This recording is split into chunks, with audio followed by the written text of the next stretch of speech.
Olá pessoal, continuando aqui com o estágio supervisionado, estamos na terceira aula sobre Brasil Colônia e falamos mais um pouco de Brasil Colônia nessa terceira aula do estágio Uninter, estágio supervisionado de diferentes contextos.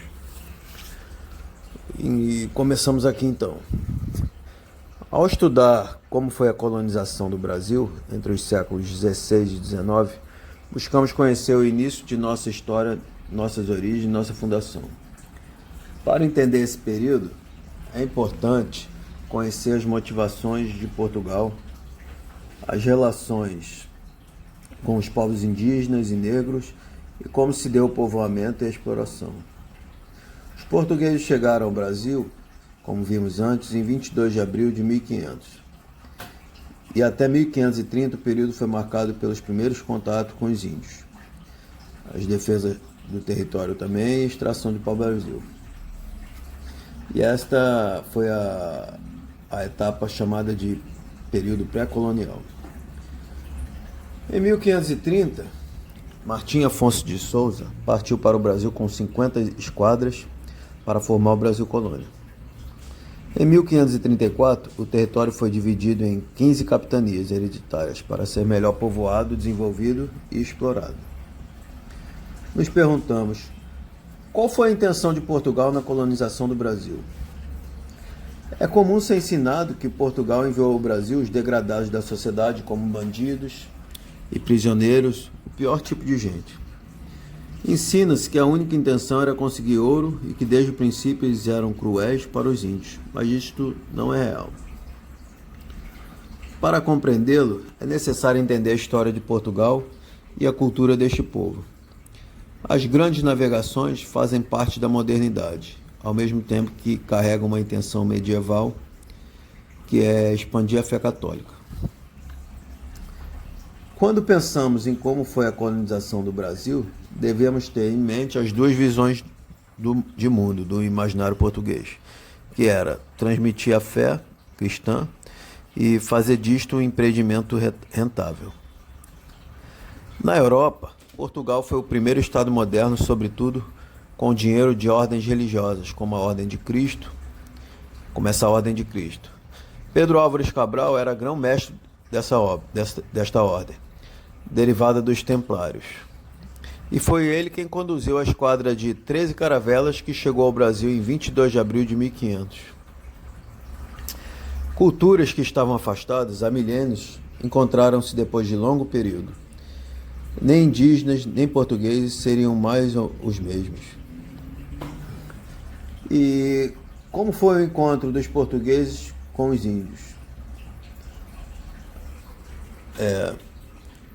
Teremos agora uma carta de descobrimento do Brasil por Pero Vaz de Caminha. Até agora não pudemos saber se há ouro nem prata, nem coisa alguma de metal ou ferro. Porém, o melhor fruto que nela se pode fazer, me parece que será salvar esta gente. E esta deve ser a principal semente que Vossa Alteza nela deve lançar. Essa foi uma carta de Pero Vaz de Caminha. Quando os portugueses pisaram pela primeira vez em terras brasileiras, pensaram que se tratava de uma ilha e a chamaram de Vera Cruz. Esta nomeação inicial evidencia, assim como o trecho da carta lida, que eles não eram apenas mercadores, mas homens que queriam difundir sua fé por todo o mundo. Contudo, eles não eram os únicos nessas novas terras. Quando chegaram, encontraram tribos indígenas. É interessante dizer que antes de desembarcar nas praias da Bahia, os índios subiram nas caravelas. Isto serve-nos de metáfora. Os índios viveram várias descobertas. Por exemplo, quando viram galinhas pela primeira vez, fugiram, mas bastou um mês para que já estivessem vendendo ovos para os portugueses. O cachorro foi um instrumento muito útil, já que vigiava a aldeia e encontrava animais. Mas não havia unanimidade no comportamento dos índios. Eles não eram todos iguais, nem tinham a mesma cultura. Alguns aliaram-se com os portugueses contra as tribos nômades, que eram violentas. Uma das mais conhecidas era a dos botocudos. Eles atacavam as tribos fixas. Por causa desse tipo de ataque, outras tribos viam os portugueses como aliados em um tempo de guerra permanente, entre grupos que não se aceitavam de forma alguma. Além de entender como foi a colonização do Brasil, você tem a oportunidade de perceber como toda essa história passada afeta nossos presentes. Como outros povos vieram parar na América? Nos perguntamos. Uma das questões mais intrigantes no estudo de como foi a colonização do Brasil é em torno da presença de índios, como eles chegaram às Américas. Aparentemente, toda a espécie humana tem uma ancestralidade comum com o continente africano. Pensa-se que pequenos grupos dispersaram-se para o norte da África para conseguir alimento e para descobrir novas terras. A hipótese mais aceita é que durante a Era do Gelo, uma enorme quantidade de água ficou congelada e presa nas geleiras. Isto gerou uma queda no nível do mar, fazendo emergir uma ponte de terras entre os continentes, permitindo uma conexão com a América.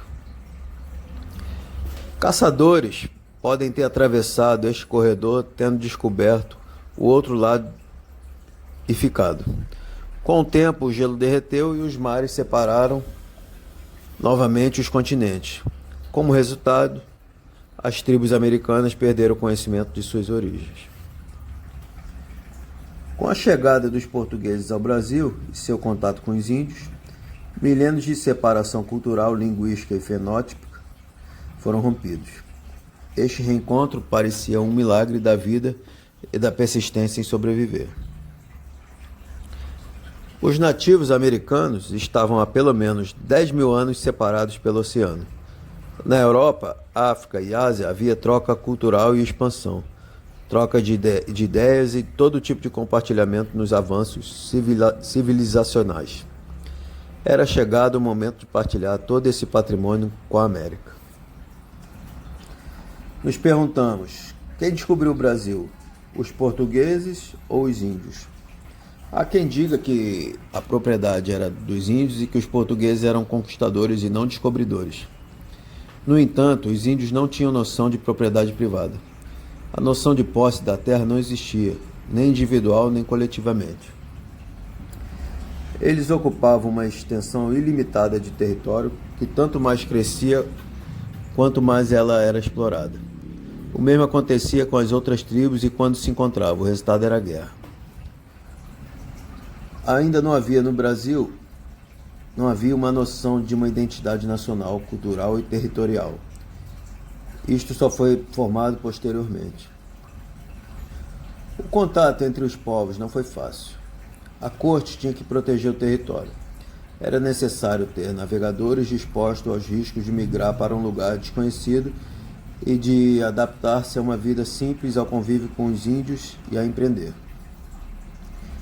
Falaremos um pouco do escambo. O escambo, o único incentivo comercial que a corte podia oferecer era a exploração de pau-brasil para tinturas. Os indígenas sabiam onde havia pau-brasil, como cortá-lo e transportá-lo. Neste contexto, surgem as trocas. Do ponto de vista indígena, a madeira não tinha valor, pois estava em toda parte. A troca era vantajosa, porque eles entregavam um pedaço de madeira para receber objetos que eles queriam e não tinham, como o espelho. Por um tempo funcionou assim. Primeiro, as expedições foram de reconhecimento e estabelecimento de locais para contatos comerciais. Depois houve também expedições de povoamento, porque a França queria o território e era preciso defendê-lo, o que não aconteceria sem a ocupação das extensões de terra. Mas o Império Português não tinha finanças para povoar o Brasil e uma estratégia era necessária para tanto. Foram formadas então as capitanias hereditárias. O território foi dividido em 15 capitanias hereditárias para uma melhor administração. Eram enormes faixas de terra que receberiam um capitão. Sua missão era fundar vilas, distribuir terras para quem quisesse cultivar, construir engenhos e defender o território. Em troca, o capitão donatário, aquele que recebe a doação, exploraria comercialmente a terra e pagaria 20% do resultado à coroa. Suas obrigações estavam prescritas na carta de doação e no foral. A responsabilidade de criar povoados, presente no sistema de capitanias hereditárias, evidencia uma coisa. A colonização do Brasil foi de povoamento ou de exploração? O interesse econômico não existia apenas para extrair riquezas, mas para mantê-las. As capitanias eram meios de manter as pessoas no Brasil e, logicamente, parte das riquezas permaneceria aqui. A geografia brasileira foi determinante em nossa história. A vastidão do território e o espaço a ser defendido influenciaram o povoamento. Logo, a colonização do Brasil não era exclusivamente de exploração.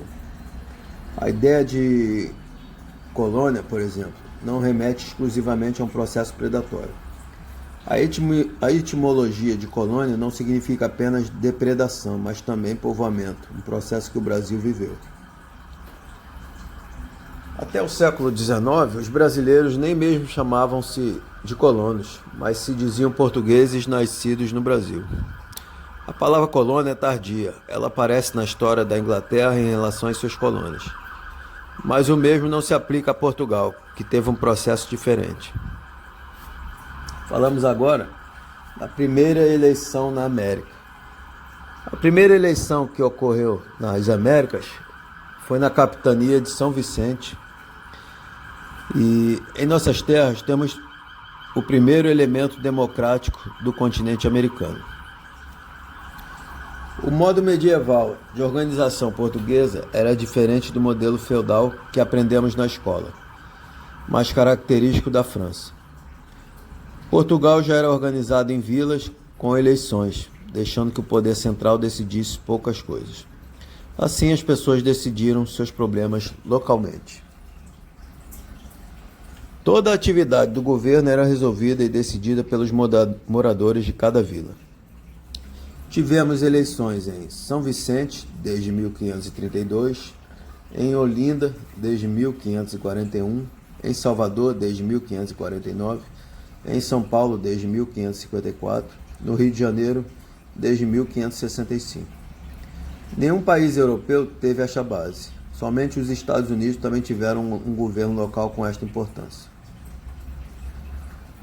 As capitanias que deram certo, pois a missão era difícil, apenas duas capitanias prosperaram, que foi a capitania de São Vicente e Piratininga, de Martim Afonso e seu irmão, e a capitania de Pernambuco, de Duarte Coelho. Todas as outras fracassaram. O açúcar alcançava altos preços na Europa, onde era pesado em gramas para venda. A cana-de-açúcar foi trazida de outras ilhas e crescia bem em terras brasileiras. Logo surgiram os primeiros engenhos de açúcar no território, mas os índios frequentemente os destruíam. Algumas tribos eram muito hostis e tinham hábitos diferentes, como comer carne humana, acreditando adquirir as habilidades do cadáver. Isso aí é a antropofagia. E falando, que valor teria o documento do donatário para os indígenas canibais aqui estabelecidos? Era preciso estabelecer um vínculo.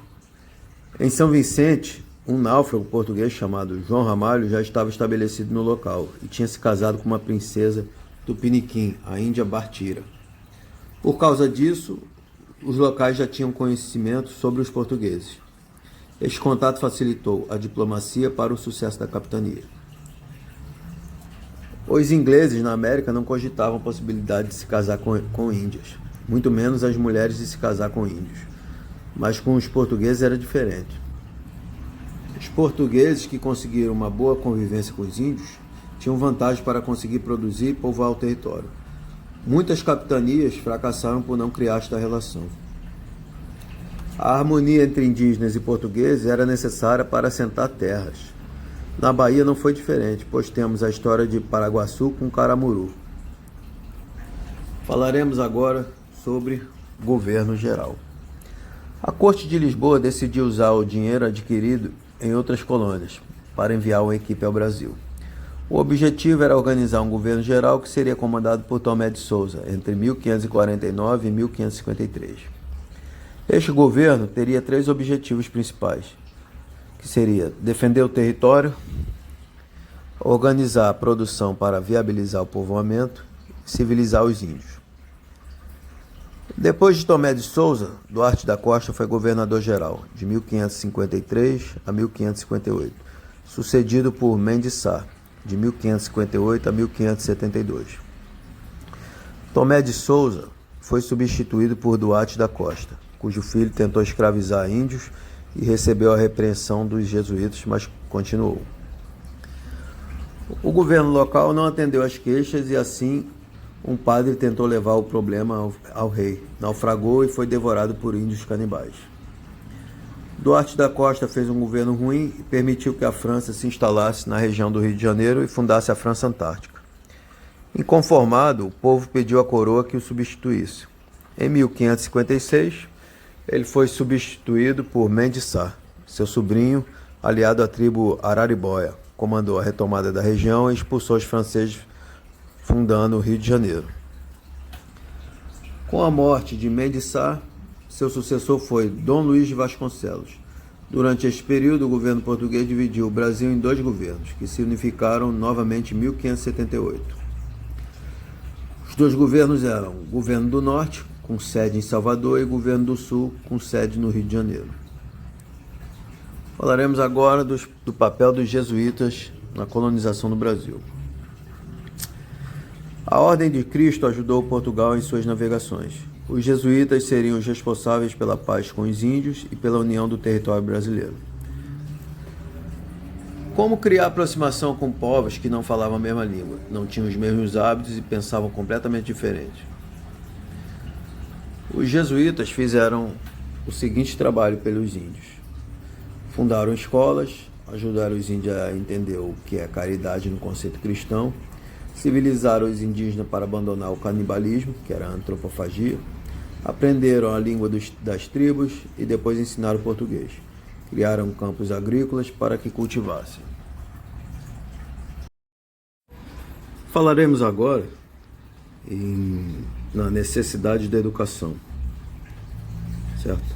Não era a primeira vez que o homem percebia que as pessoas não nasciam cultas e que era necessário educá-las para uma vida melhor. Desde a Grécia Antiga, a educação era vista como o motor de um conceito que estava se desenvolvendo e que sempre foi uma fonte de reflexão no Ocidente, a liberdade.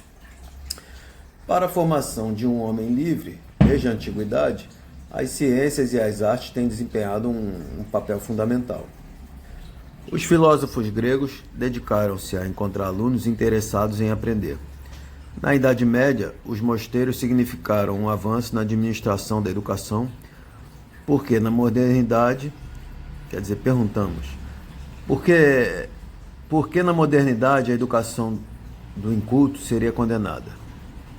Certo? Porque na modernidade a educação do inculto seria condenada. Então, com isso vemos agora o contexto de formação dos jesuítas. Os medievais perceberam que poderiam levar a educação para fora dos muros, levando os homens ao clero. E o acesso ao saber de todo tipo começou a se expandir pela Europa. A população começava a aumentar e era necessário educar cada vez mais as pessoas. Foi assim que surgiram as universidades na Igreja Católica. Temos exemplos em Salamanca, Coimbra, Colônia, Paris, Bolonha, depois Oxford, Cambridge e outros. Os ambientes universitários começam a surgir e passam a ser o único ambiente de estudo possível. Neste contexto, os jesuítas nascem com a vocação de ensinar. Surgiram durante o cisma causado pela Reforma Protestante. Os novos sacerdotes foram enviados para o mundo inteiro a fim de educar diferentes povos. E estes representavam a união de três grandes interesses. Primeiro, os jesuítas queriam doar-se à vocação de educar. Segundo, os portugueses precisavam civilizar os índios. E terceiro, a igreja queria levar o catolicismo para além do mar. E em 1549 temos a participação ativa dos jesuítas. Eles vieram comandados por Manuel de Nóbrega, com a missão de trazer as sementes da civilização ocidental para este lado do território. E vemos aqui umas palavras de um professor chamado Rafael Nogueira. Falamos então as palavras dele. Civilização sem religião nunca existiu, porque se você precisa usar o termo civilização para se referir ao ciclo cultural contínuo, ou seja, a uma cultura que se mantém em um determinado povo e local, é transmitido de geração em geração. Essa tal cultura não é simplesmente um conjunto de tipos de vasos, ou maneiras de comer, ou até de armazenar os alimentos. Não é uma maneira de guerrear. Na verdade, todas essas coisas estão vinculadas com o mito. Sempre foi assim, desde a primeira civilização, que era a Suméria, eles tinham o mito deles. Quando a gente tem a primeira legislação, que é a da Babilônia, é o Código de Hammurabi, você percebe ali que ele se refere ao deus Marduk, que disse as leis. A religião cristã cria uma moral que tem em si alguns valores, que ela soube herdar a princípio da cultura greco-romana e outros valores que dizem respeito à salvação da alma. Entre eles, o amor traduzido do latim caritas, e o amor caritas é o amor caridade, não o amor da fruição sexual, que seria em grego eros. Então é esse amor ágape ou caritas, o amor no qual você se dedica desinteressadamente às outras pessoas. Você tem a figura do perdão, o autossacrifício por um valor maior. Desde um ponto de vista espiritual, você precisa considerar uma alma individual. Se alguém vai ser salvo ou condenado, vai ser a alma individual. Se você se despersonaliza, os seus atos já não são mais julgados como atos de uma pessoa consciente que escolhe o que vai fazer nesse sentido. Você não pode ser julgado. Você despersonalizado deixa a característica principal da humanidade, que é a capacidade de inteligência, capacidade racional. Isso significa que não é possível dissociar como foi a colonização do Brasil dos valores cristãos presentes em sua fundação, que regem a noção de liberdade, direito, dever, virtudes e cultura em geral. Ele explica que, por sermos livres e inteligentes, deduzem-se três princípios fundamentais para a estabilidade socioeconômica de uma nação. Primeira, livre iniciativa. Segunda, respeito à propriedade privada. E terceira, princípio de subsidiariedade, que é autonomia dos grupos e interferência do Estado apenas no que for necessário. A propriedade privada é a garantia de liberdade. Se eu não sou dono do fruto do meu trabalho, sou um escravo do Estado. Todas essas ideias fazem parte da cultura que alimenta nossas almas. Para que eu vivo, como devo me comportar, como devo me organizar, como deve ser meu governo, o que é um bom governante. Todas essas dúvidas podem ser respondidas dentro do caldo cultural de uma religião. Os jesuítas também foram para a Índia, China, Japão e América do Norte. Eles tinham o maior sistema de formação do mundo na época, e sua influência é parte da identidade brasileira. Então, falaremos agora também em educação dos índios. Para ensinar ao povo indígena, os jesuítas aprendiam a língua local e absorviam o que eles tinham de melhor. Mas havia também um enorme patrimônio da civilização ocidental a ser ensinado. A música dos índios tinha 4 notas. Seria bom ensinar uma escala de 12 notas, por exemplo. Os jesuítas elevaram tribos que viviam no Paleolítico ao Barroco, em 20 anos. Para atendermos esta necessidade, temos alguns relatos da época. Relato do padre João de Azpicueta Navarro falou assim: haviam acabado de matar uma moça, ela está falando dos índios, e mostraram-me a casa, e entrando nela eu percebi que a estavam cozinhando para comê-la.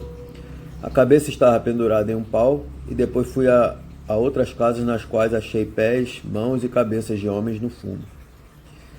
Relato de Padre Manuel da Nóbrega. Os gentios, que parecem que punham sua bem-aventurança em matar seus contrários, comer carne humana e ter muitas mulheres se vão emendando, e todo trabalho consiste em apartá-los disso. Ou seja, uma sociedade com esse costume canibal não é exemplo de moralidade. É verdade que, ao compararmos, estamos usando um parâmetro ocidental. No entanto, ele é racionalmente defensável. São 2 milênios de tradição, argumentos e análise. A tradição indígena não tinha sequer um alfabeto. Falando também do Padre José de Anchieta. O Padre José de Anchieta foi o pioneiro na catequese dos nativos e o fundador da primeira escola do Brasil, o Pateô do Colégio. O Patel do Colégio, o Pateô do Colégio. Ele foi responsável por possibilitar o estudo da cultura tupi, pois dedicou longos anos de sua vida registrando o dia a dia dos índios e educando-os. Falaremos agora da administração de Tomé de Souza. Tomé de Souza construiu a primeira capital do Brasil, Salvador. Deu-lhe uma administração, justiça, armazéns, casas de conselho e o esboço de como seriam os próximos períodos por aqui. Antes de surgir o povo, surge um Estado, que além de resolver os problemas sociais, também está alinhado aos valores religiosos. A missão de construir um Estado exigia que o governador e os padres trabalhassem juntos para a construção de um novo Brasil. Para melhorar a defesa, a população foi armada. Com a prosperidade da organização e com a segurança, o comércio realmente começou. Os engenhos de açúcar eram uma realidade, mas vieram acompanhados por uma chaga. Falaremos agora também a escravidão no Brasil colônia. Para nós é difícil pensar como foi nascer e morrer sem dono da própria vida. Desde sempre a humanidade conviveu com a escravidão e não havia perspectiva de libertação. Os antigos povos, hebreus e assírios, os gregos e romanos, os europeus, astecas e incas, maias e tantos outros não conseguiram vencer a realidade na qual nasceram e morreram. Professor e cientista político Adriano Janturco explica que a escravidão foi a normalidade no mundo inteiro durante grande parte da história, ainda que imoral e indiscutivelmente uma aberração. Os sistemas econômicos não baseados na escravidão são historicamente recentes. Falaremos agora como alguém se torna escravo. Para ser escravo, era preciso ter perdido uma guerra, perdendo assim a liberdade, ou ter nascido de uma mulher nessa condição. Muitos hoje falam de reparação histórica por causa de raça e etnia, mas o fundamento da escravidão não era a origem étnica. Nos é ensinado que a escravidão se torna racial no século XIX, com as teses eugenistas. É neste contexto que surge a associação do africano ou descendente africano ao escravo. Isto foi tardio. A escravidão que ocorreu foi de oportunidade. O continente africano era altamente escravocrata.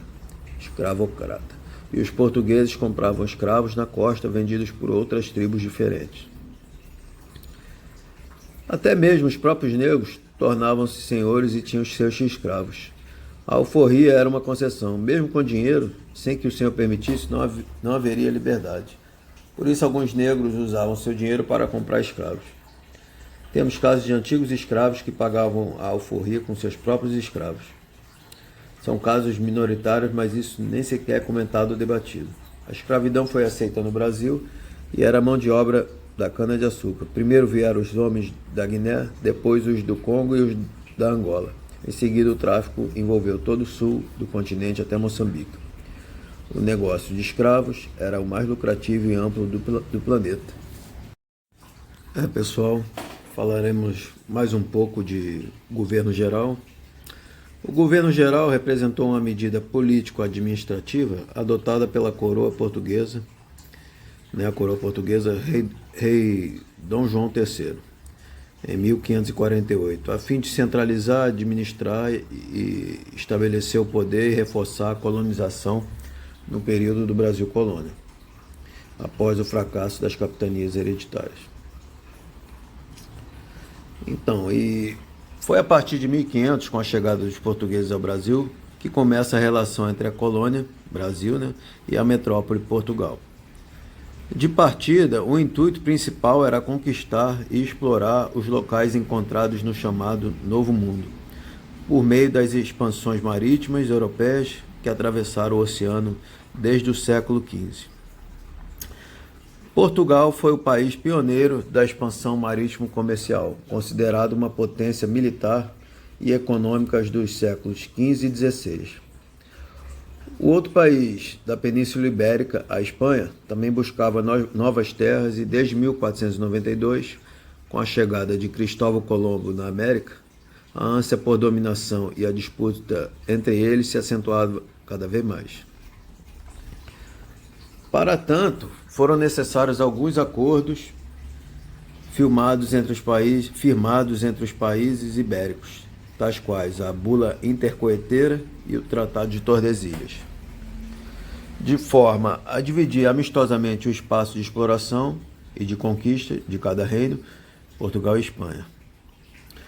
Com efeito, no período pré-colonial, 1500 e 1530, a coroa portuguesa estava mais preocupada em explorar as terras e enviar à metrópole as riquezas e o pau-brasil, baseando-se num sistema denominado colônia de exploração. No entanto, com receio de perder territórios, já que outros europeus tentavam invadir as terras, os portugueses mudaram a estratégia e, a partir de 1530, a coroa portuguesa focou no povoamento da região, colônia de povoamento, a fim de evitar as possíveis invasões estrangeiras, reforçando o local. A partir disso, foi criada as capitanias hereditárias, que no geral formam ineficazes, e logo propôs-se o sistema do governo geral, comandado pelo governador, que detinha grande autoridade, possibilitando assim a criação de novos cargos políticos, com o intuito de dividir as diversas tarefas: ouvidor-mor, assuntos judiciais; provedor-mor, questões financeiras; alcaide-mor, funções de organização, administração e defesa militar; e capitão-mor, questões jurídicas e de defesa. E o governador-geral, indicado pelo rei, seria responsável pelo desenvolvimento econômico da colônia, desde a criação de engenhos, administração e proteção de terras, inserção dos indígenas na população, dentre outros fatores. Os três primeiros governadores gerais que administraram o Brasil colônia foram Tomé de Souza, 1549 a 1553, seguido de Duarte da Costa, 1553 a 1558, e Mendes Sá, 1558 a 1572. A administração de Tomé de Souza iniciou o processo de restabelecimento da coroa portuguesa nas terras brasileiras. Por conseguinte, Duarte da Costa entrou em diversos conflitos com os indígenas. Por outro lado, Mendes Sá aproveitou para se aproximar dos índios e utilizá-los como força para combater os franceses invasores. Embora Portugal tenha dividido o país em dois polos, após a morte de Mendes Sá, em 1572, do qual a sede do norte era em Salvador e a sede do sul no Rio de Janeiro, o governo geral foi extinto em 1808, com a chegada da família real ao Brasil. Observe que o sistema de governo geral auxiliou na consolidação da dominação portuguesa no Brasil. Falaremos um pouco de Tomé de Souza. Tomé de Souza, 1503 a 1579, foi o primeiro governador-geral do Brasil, durante o período de 1549 a 1553. Desembarcou no Brasil em 29 de março de 1549, com cerca de 1.000 homens, sendo alguns jesuítas, do qual se destaca o padre Manuel da Nóbrega. E o trabalho dos jesuítas no Brasil foi de catequizar os índios que aqui estavam e transformá-los em cristãos. No posto de primeiro governador-geral do Brasil, fundou a cidade de Salvador, a mando do rei Dom João III, Na época, a cidade foi fundada com o nome de São Salvador da Bahia, de Todos os Santos, antiga capitania da Bahia e de Todos os Santos, que é hoje a Bahia, em homenagem a Jesus Cristo. Essa foi a primeira capital do Brasil e sede da administração colonial portuguesa, governo geral e vice-reinado, durante o período de 1549 a 1763. Falaremos um pouquinho aqui das capitanias hereditárias. Antes da implementação do governo geral, as capitanias hereditárias eram 15 faixas de terras brasileiras, as quais foram concedidas pelo rei aos nobres para administração colonial e povoamento das regiões brasileiras. Embora duas delas tenham obtido sucesso, Pernambuco e São Vicente, com os engenhos de cana, a coroa portuguesa decidiu centralizar o poder, implementando paralelamente ao sistema de capitanias o governo geral. Pessoal, falaremos aqui um pouquinho sobre a colonização e suas consequências, o que os portugueses fizeram há 5 séculos reflete em nossa sociedade atual. E todos nós conhecemos aquela velha história que em 1500 Pedro Álvares Cabral desviou sua rota e acabou descobrindo o Brasil. O que você provavelmente não sabe é do resto. Sim, isso mesmo, todo o resto. Com o transporte transatlântico de escravizados foi totalmente desumano. E como os indígenas foram mortos e escravizados, foi um longo processo de etnocídio que não acabou. Mesmo em 1888, a escravidão tendo sido abolida, ela não acabou. Além do fato de que muitas pessoas são vítimas do trabalho escravo hoje em dia.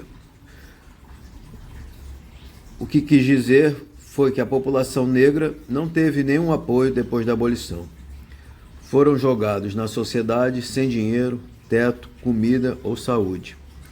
Atualmente isso é refletido nas favelas e periferias, onde a maioria das pessoas é de pele negra e de classe trabalhadora. Muitos nem sabem se vão conseguir comer no dia seguinte ou se vão ter um teto sobre suas cabeças. Acima de tudo, elas sofrem racismo. Se você acha que nunca foi racista na sua vida, pense. Você já viu um jovem negro andando perto de você e escondeu seu celular? Se sim, você foi racista. Melhor que isso, você é racista.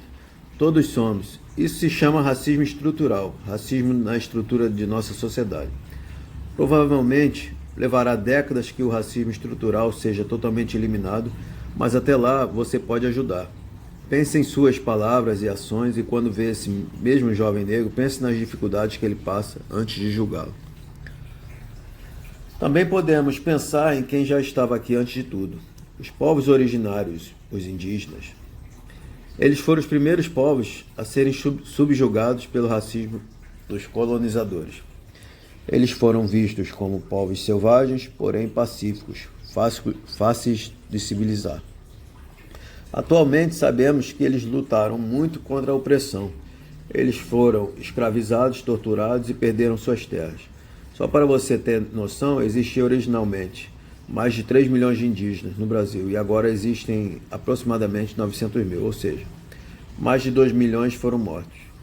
Por isso, temos que mudar. Não podemos esquecer nosso passado para nunca repetir. Por conta disso, ainda existem povos indígenas isolados de qualquer contato com o homem branco. Se você quiser se tornar uma pessoa melhor, simplesmente se informe e descubra tudo o que aconteceu no início da história do nosso grande país.